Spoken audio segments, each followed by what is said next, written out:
Okay, everyone, welcome back. My name is Big, Black, and Beautiful. You may also call me Triple B. We're here. I took a little break there because work got very busy, man. I didn't have time to make any videos for y'all. And truthfully, those fight night cards are not worth breaking down. I will be honest. But we're back with a card definitely worth talking about. And I'm going to get y'all what my predictions and picks are. Whether they're right or not, this is fun. So I just want y'all to remember I am not a professional. I'm not telling you to put your house on any of this, but just trust me. We'll get through this. It'll be fun. Y'all might, agree with me. If you disagree, tell me I'm an idiot in the comments, man. I'm happy with that. Also, I got a pop filter now, so the P's and the S's should be a bit less harsh on your ears. New edition, new edition. We upgrading. We still recording off the closet though. But all right, let's go, y'all. Alexander Volkanovski versus Diego Lopez. Man, what a fight. I can't wait for this one. We're seeing the old Volk come in against a Diego Lopez who is not necessarily a spring chicken, but he is much younger, ready to scrap. He presents a lot of challenges for Volkanovski just based off of Volk's fight history here in the tail end of his career, man. I won't lie, it has not been kind to him recently, man. It's tough when you're fighting a guy with such big firepower and you're a dude like Volk that likes to trade. Now, Volk is very defensively sound. He has probably, no, not even probably, definitely the crispier striking. Diego Lopez likes to throw a lot of looping strikes. He's a bit wild in there, but it works because he does pose multiple threats. I mean, he's a threat on the ground. We saw in Nashville. I watched that one live. I was there. He got a nice submission out of the blue. Guy rushed him and paid for it. Volk's not going to rush. We've seen him knock people out. Sure. Yeah, he doesn't have really one shot power, but he does have a ton of power packed into those hands. Volk is kind of the opposite. Now, I'm not saying Volk doesn't have power, but he doesn't really put people out in the same way that Lopez does. I mean, we saw him against Zombie get a nice little TKO there, but really, that didn't convince me that Volk's going to come out here, trade with him, and throw down. Now, but what I will say is that Volk's going to play it very smart, but I think over 5 rounds, Lopez is probably going to catch up with something, whether that be on the ground or standing.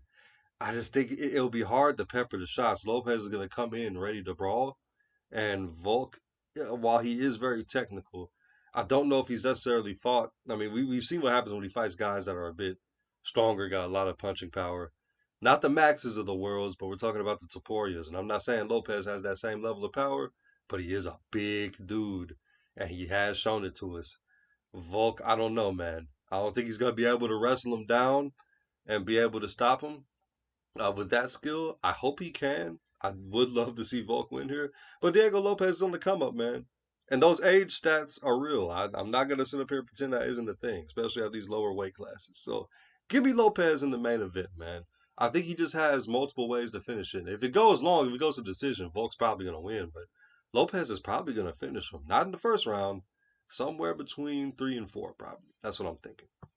Now, this is probably going to be more fun than the main event here. Michael Chandler versus Paddy Pimblett. How fun is that? I mean, you have Michael Chandler, who we know is going to come out swinging. We have Paddy Pimblett, who we know is game. Don't get me wrong. Michael Chandler is very, very much more the plus athlete here. He's got hella power.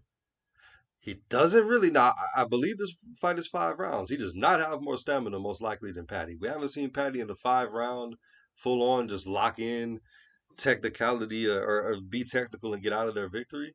Right? 5 rounds is a long time to fight. I don't think it'll go that long. I think Michael Chandler's gonna blow his gasket trying to finish him in the first probably 2 rounds. It'll go over 1 round for sure. But I mean, Patty's probably just going to wait until he gets very tired, hit him with a nice little club and sub. I mean, Patty has the requisite skills that you want to see from somebody who's a developing fighter. He has one strong, super strong skill, which is grappling. He is tough. We've seen him get cracked. He's still a tough guy. Chandler's definitely going to hit him with something. Do I think he's going to finish him? No. I think Chandler's going to get gassed and he's going to get choked out. This is what Patty does. His back game is crazy. Pause, pause, pause. He can control dudes on the ground. I just don't think that. I mean, people gassed up Chandler's wrestling heading into the UFC. I don't think it's going to be a factor here. I think Patty gets him down probably Again, somewhere between the second and fourth round, just with a submission. Probably just a rear naked, man. I don't think it's gonna be too complex for him when he gets really into it and Chandler starts sweating. He gets a little tired from trying to take dude's head off. It should be lights out for Patty after the first, but he has to survive. He has to maintain. Don't engage with him. One thing, Chandler is an idiot. He's gonna fight crazy. So Patty, lock in. Simply avoid what you can, get hit with what you can take, and then catch him when he's lacking. It'll happen. It'll happen. I like to believe that he does. Give me Patty in this one. This is another one. I don't know what the odds are on the Yair Rodriguez and Patricio Pitbull fight, but I'll tell you this. I've not seen Pitbull fight as much as Yair Rodriguez. I'd like to stick with the guys that I know I've seen and I know have shown me something. Pitbull has shown that he is a well rounded fighter. He's going to try to press Yair up against the cage, slow him down. Yair is explosive, though. He can grapple, too, like a demon. I'm not going to say grapple like jujitsu, but I mean wrestling. He has good anti wrestling. He has good transitions. Pitbull is like 40. I just don't see any way he beats Yair, who really, I mean, he's in a tough division. Featherweight has never been easy. If it wasn't for the people at the top, I know it sounds stupid to say, but if it wasn't for the people that are like top three in the division, including Max, who moved up, he'd probably have been champ at some point by now. Or was he an interim champ at some? Whatever. Either way, his success is not indicative of the fighter that he isn't, more so the fighter that he is. He hangs in there with these guys too. He gives these dudes tough fights. He just hasn't really had the opportunity to fight somebody who's not a just all time level talent up there at the top. I mean, we got dudes like Volk and Max that you run into, and it gets a little tough for them. But I think when it comes to a guy who's past his prime, coming in here first UFC fight, Yair should handle this. I mean, he should. Nice little decision victory. Come out here and make it look clean. Don't engage in any crazy business. Don't get grappled the whole fight. Good Lord. I don't think that's going to happen at all. I just think that he's so well rounded. He's had this much UFC level experience against better guys in longer fights. But, it's just a experience difference. Patricio Pitbull has a lot of experience, but it's not the experience that Yair has. I can guarantee you that that's going to make a difference on Saturday. Bryce Mitchell versus John Silva. A lot of people are talking crazy about this one. Uh, listen, listen. So the big thing here is Bryce Mitchell has fought some just crazy guys on their way up. He's looked great. He's looked great. John Silva has fought less impressive dudes and looked dominant against them as well. What do you think that means for the fight? Well, I don't really know. This is a hard one to pick, and I don't know why Jean Silva's odds are so steep. Minus 278? That's a bit crazy to me, given this crazy grappling that Mitchell has. And the one thing that I've seen from Mitchell that Jean Silva hasn't necessarily had to show is discipline to a game plan. Mitchell can go out there and do what his coaches tell him to, and he's great at it. I think it's going to make a big difference in this fight. Might extend the fight time. I don't think he's going to win, though.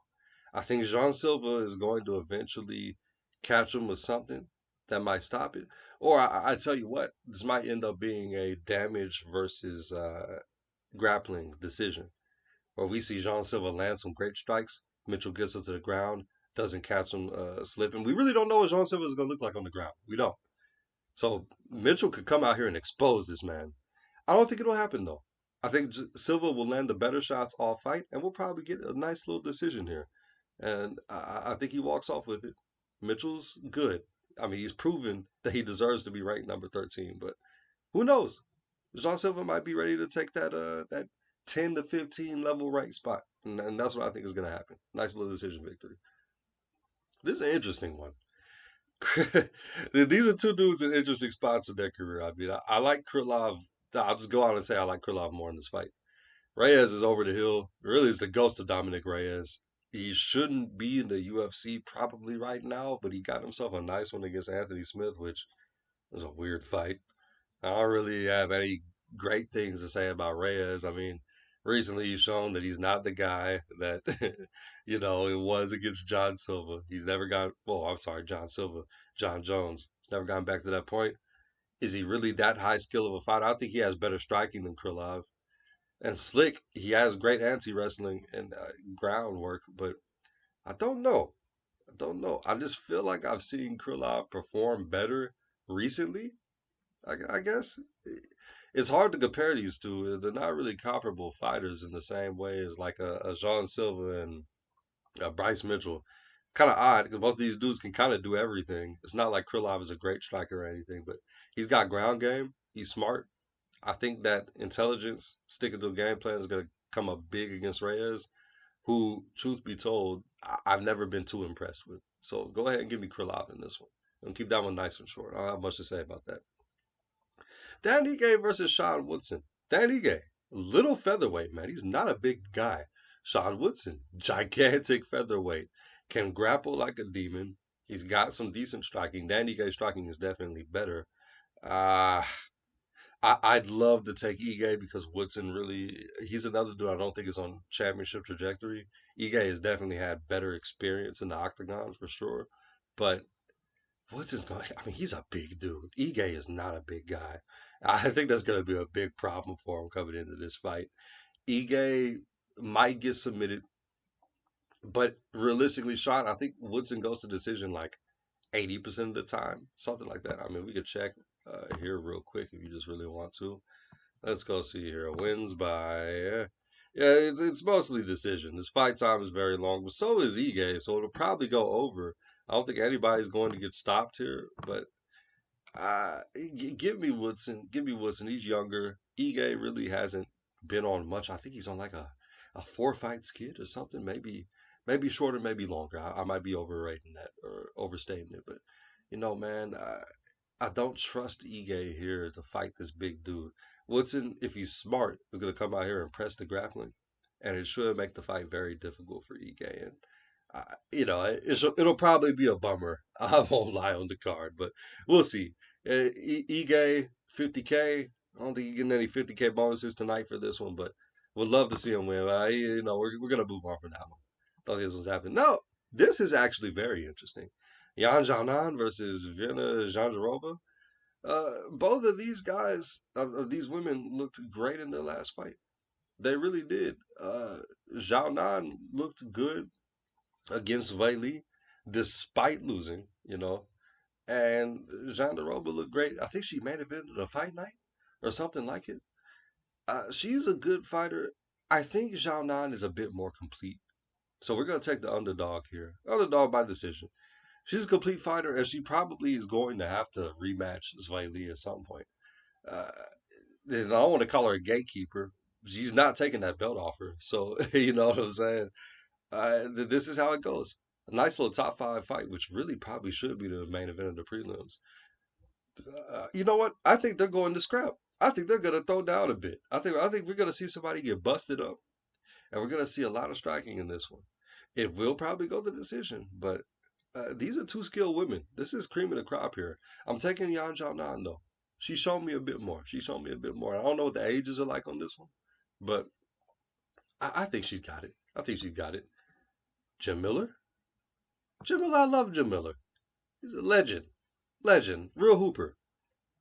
He's old though, man.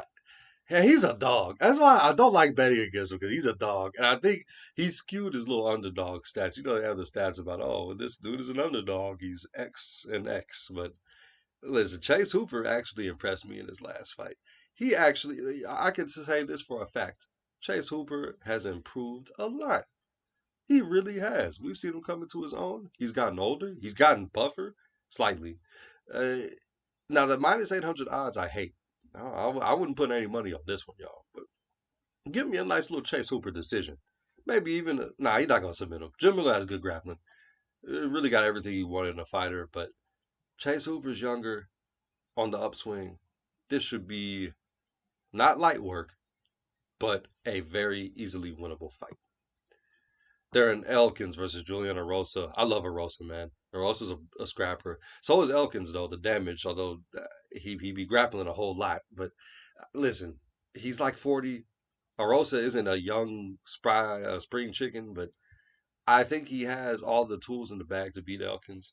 Elkins is, I mean, this is the twilight of the career, y'all. He can't hang on for much longer. He should be losing pretty much every fight from here on out. I have no desire to bet on a, what, 40-year-old dude who's the underdog here at featherweight, where these guys are tough. Arosa has shown me a bit more recently.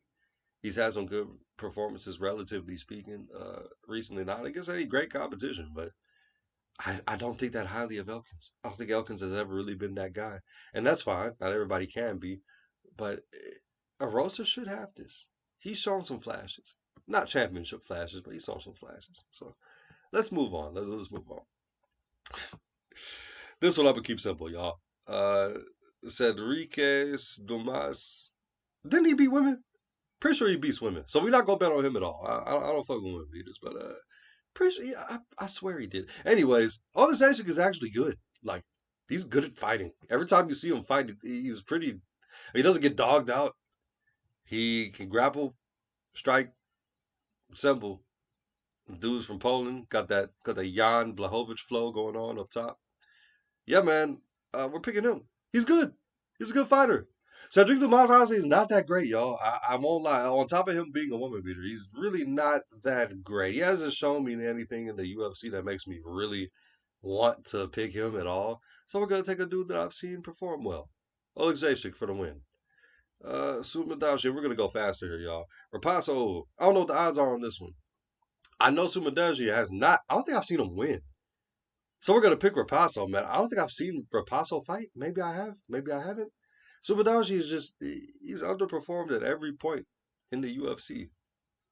So I'm not picking him. It's that simple. No expert analysis on that one. I don't have anything for you. Trayshawn Gore, big old swole tough dude at middleweight, man. It's gonna be a very middleweighty fight. I think it's gonna be a lot of grappling. Gonna go to decision. It's gonna be boring. But I don't know what Marco Tulio's takedown defense and grappling really looks like. He's not bad though. He's not bad. And these are going to be both two athletic dudes, relatively speaking. Going at it, it might be a bit slow. Give me Gore, though. I think Gore's the underdog. I want Gore in this one. I think he is a young dude who could definitely learn something from this fight. Because Tulio is, I saw him in the Contender Series. He's a tough bastard, but uh, Trayshawn Gore might have something there. At middleweight, the rules are a bit different. It's like the in between the really big unskilled dudes and the very small, very skilled dudes, right? So you get a good mix of it. And I think what you're gonna see here is a slow fight where a lot of grappling is shown. Tulio's gonna have to check that grappling. Straight shot Gore's gonna come at him and slowly get him to the ground, maybe put that submission on him, catch him lacking. I think it might happen. I think it might happen. I don't know much, but Trishan Gore has shown, that one little submission and then a few other decent performances on his way up here. It's enough to make me pick him over Tulio, whose takedown defense we don't really know about, who's grappling. I don't think has been really tested yet. Let's see. Now we're at the first fight of the night. Man, Haley Cowan has not shown me anything. She missed weight last fight and then lost, so we're not gonna pick her. I don't think she's prepared. Nora Cornoli, did she win her last one? Can we see that on here? Did she win her last fight? Who knows? Oh, we got some finishes here. Yeah, I'll take her. I'm making this pick on the fly, y'all. This chick goes to decision 100% of the time. Her fight time is a little bit less. Hey, we got a knockdown mixed in there. Screw it. I'll take my French queen over there. Congratulations. You get the pick. I don't remember either one of their last fights except for Haley's, and Haley's is horrible. So yeah, let's do it. But all right, guys, that's everything. It should be a nice fight. Matchups to watch. I want to see Gore fight because I think he's a young up and comer. I want to see him happen. Olizashik always going to perform. Arosa always going to perform. Hooper, he's going to impress some people. I think tonight. I'm going to impress. Going to impress like his 40-year-old Jim Miller. Maybe. This one though, Yan Jianan, she's gonna probably put on a show. Her and Jandaroba's game. She's tough. They're gonna scrap. I think someone's gonna bleed in that fight. Yeah, Ige Woodson, cool one. Curlag Reyes, it might not be the best fight. Now this one will be a banger. Action. Sean Silver's gonna come out like a madman. He might get embarrassed though. He needs to be serious here. I don't know how seriously he's taking him. I haven't seen any press conferences or anything yet. I would hope that he's taking this with the maximum amount of seriousness because Bryce Mitchell is no joke. He's no joke. That grappling is real. That Arkansas neo-Nazi Hitler racist grappling is crazy. Well, you don't want to really get into that game with him. I would hope that if Silva either sparks him up quick or, like I said, does enough damage over the amount of rounds to sway the judges. Yair Rodriguez should show out. Pimblett should get this finish going. Guys, he should move up. He's a top tenor. He's that level of talent.